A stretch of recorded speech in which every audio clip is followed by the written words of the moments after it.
Everything's different about this election, this post-election period, Pete, and this is absolutely true.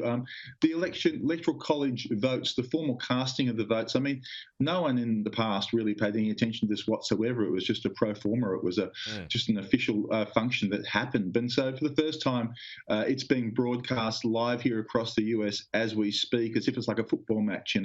You've got 16 electors in Michigan and 8 in Florida, wherever. It's just remarkable. And they're obviously casting their votes as their state voted at this point in time. There's been no sort of rebellious characters as far as we can tell. And so long as that continues, which of course everyone expects it will, by the end of today, we will have 306 electoral votes for Joe Biden, which will, as you say, put him across the line officially as the winner of the 2020 election. Is it going to change Donald Trump's approach, though? Well, apparently not. Donald Trump, he's been saying he's going to keep fighting on. He says he's got more ideas, more ways to fight the result. No one really knows what they are, Pete. I mean, the Supreme Court dealt a big rebuff to him a couple of days ago. That was what he called the big one himself. So we're just not sure exactly what Donald Trump could do legally to overturn it at this point in time. Basically, people think he hasn't got any more options left, but, he says he's going to keep fighting, and that's one thing. When he says that, you can be pretty sure that's what he's going to do. Yeah, it would seem that way. And meanwhile, Cam, the first Pfizer vaccine was administered today in the US, a little bit after the UK at the moment too, but that's been met with a fair amount of positivity, I would have thought. Yeah, definitely. I mean, a great deal of relief, really. But I mean, it's such a long process. A big country, America, Pete, and the process to get this vaccine out to so many people, you can be sure there'll be bumps and obstacles along the way. Naturally, it was such a big process. I mean, they've compared it to the logistics of D-Day.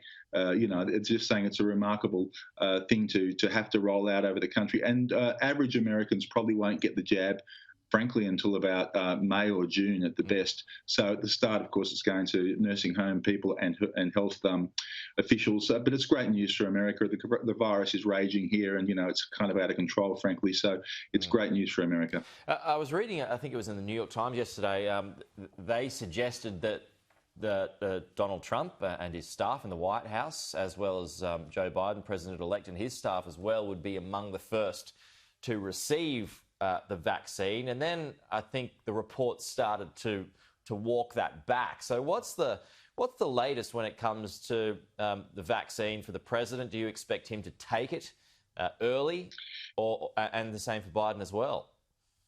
Yeah, Donald Trump has pushed back on that idea that the White House staff and himself should get an early priority. Of course, he's had COVID, so he probably doesn't need the vaccine in the short term.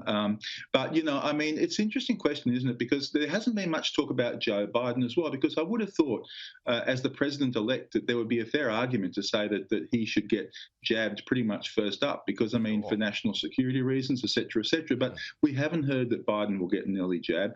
Donald Trump is pushing back on his own staff getting it. So I think it's a case of politics and perceptions as much as anything else. They don't want to be accused that they're jumping to the front of the queue ahead of 90-year-olds in nursing homes. But, it's an interesting question. Well, particularly too when not everyone wants to take the vaccine, right? One recent stat that I picked up suggested only 40% of respondents showed an interest in or a willingness to take the vaccine. So perhaps if the president-elect or even the president did in fact take it and take it on camera, then that might help lift those rates. Do you agree? That's right, Pete. That's the converse argument to say why they should actually get it very early on.